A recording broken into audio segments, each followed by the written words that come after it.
And when somebody's asked to speak about Bob, it's really hard because everybody knows Bob, and Bob is very difficult to encapsulate in words. In Bob's service to the Jewish community in Memphis, I think it's fair to say that during his tenure, nobody has contributed more to Jewish life and Jewish welfare than Bob Silver.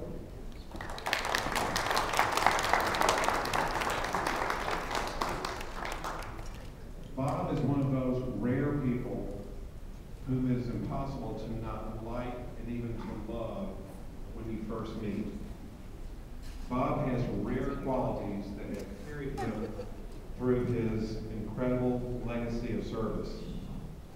His passion, his commitment, his warmth, generosity, his kindness, his character have all been the hallmarks of Jewish Family Service since Jewish Family Service in Memphis has been privileged to be associated with Bob. It's fair to say that while there's somebody who will follow Bob, nobody can replace Bob because Bob is an incomparable person. I don't want to go on because you all know Bob and you know that it's easy to talk about how wonderful he is, but you all know that. On behalf of the Board of Jewish Family Service, we simply want to say thank you for your incredible work, your legacy. We wish you the best in your retirement. We hope you have many happy, healthy, and prosperous years. I just want to kind of echo what Kerry said. I had the good fortune and blessing to be on the Board of Jewish Family Service for 14 and 15 years and serve as president for a couple. My biggest problem right now is Bob always wrote everything that I was saying in public, so I'm not sure I know what to say. But I think most of us know how much work Bob has done. I've seen him do things to the detriment of himself and the agency. I've seen him do things at night. We're social friends. Somebody would call, he was there. And you won't replace him, that's for sure. You won't replace his dedication. So, anyway, thank you very much, and I think we'll.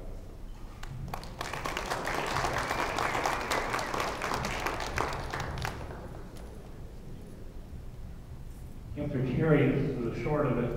Kerry is the long of it. I just have to say that 44 years ago, I met Bob Silver at a basketball tournament that we had the Memphis JCC Bucks at, and Bob was selling wristwatches. However, the wristwatches that he bought to sell here in Florida at that time didn't work. So we were concerned about it. But Bob and I have been friends for 44 years. My wife Sharon and Judy and Bob are social friends. But what a blessing to our community when Bob came here 20-something years ago and spent the rest of his career here in Memphis with the compassion and the caring and the dedication to the whole community, whether they were young people, people that were having problems, you needed support, Bob Silver was there. Plus how he reacted to his staff at the Jewish Family Service. It takes a real mensch to be in the role that he's been in so many years.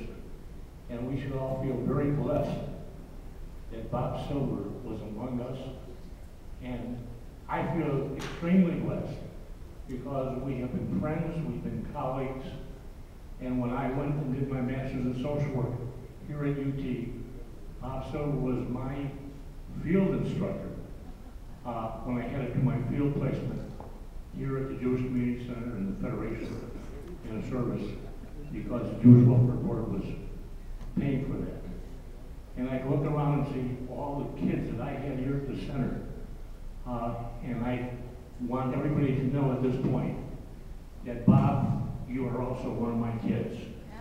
And I want you to have the best retirement and everything good for the rest of your time on this earth and in Memphis.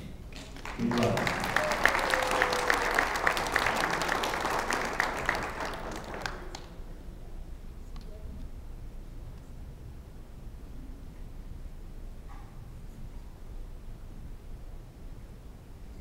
Hi, everybody. I was asked to share a few words about Bob, and I've got some notes that I took, and I'm not very good at impromptu speeches, so I will refer to my notes. Can everybody hear me okay? If I hold it like this, right? Okay. I would like to start off by recalling something that many of you may remember. For many, many, many years, there was a car parked in front of Jewish Family Service from early in the morning until late at night. It was a red convertible. I think it was a Mazda. And it had a license plate that read, "Yes, sirree, Bob." There you go. Yes, sirree, Bob. A very humorous plate, a one-of-a-kind license plate, one-of-a-kind car. And when that car was outside the building, everybody knew that within the building was a very special, one-of-a-kind guy with a great sense of humor. Bob was at the office. Bob is an early morning person. He was here either to work out or to make sure that all the paper clips were in place, that the lights were on, that the telephones were working. Martha's nodding her head, agreeing with me. I'm sure that he also got his jokes and his one-liners ready for the day. Because nobody could do that impromptu all the time. I will confide in you that one person I never tried to tell a joke to was Bob Silver. It would be like me trying to paint with Rembrandt sitting in the room. There's just no way. But I do want to mention several characteristics about Bob that many of us who worked with him learned to know and love. I feel like I'm among family here, so many of you know Bob as well as we all did, and you know these characteristics anyway. Of course, there's a sense of humor and his quick wit, never designed to hurt or to embarrass anyone, and most of the time, pretty funny. But underneath that humor, or rather in addition to it, is a heart of gold. Turning silver into gold is not a difficult task when you start out with a golden heart. Those of us who worked closely with Bob knew about that big heart. He felt deeply for others. He put the needs of the clients first. His compassion was ever present underneath the humor. But don't misunderstand me. We could never put anything over on Bob. His rebuttal, however, was always kind. Bob was a great listener. He heard other people's stories, and he knew that each person who walked into his office had their own story, and he was a great listener and a great responder. He is a very humble man. He never sought the limelight for himself, and he absolutely hated it when any of us said he was our boss, or we introduced him as the boss. He covered his embarrassment with a quick joke or a quick return. But he was mostly embarrassed. What a guy. He trusted each one of us to do our best, and that trust brought out the best in each one of us.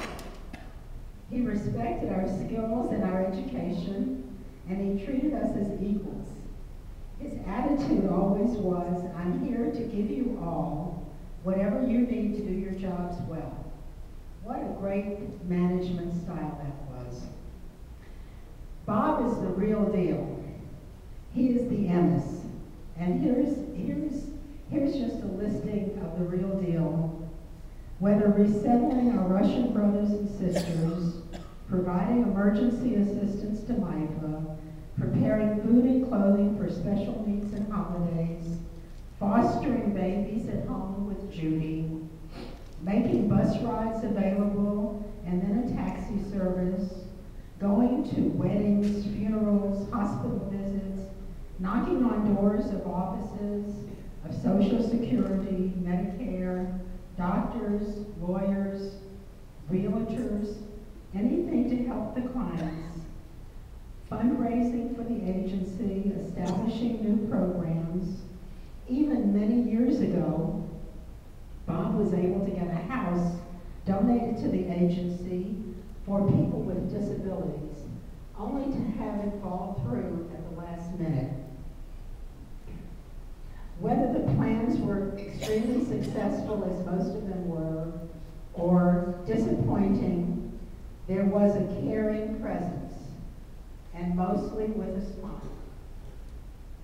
Bob, you have had an innovative and successful tenure here at Jewish Family Service, and I am so grateful that I was blessed to be part of those years.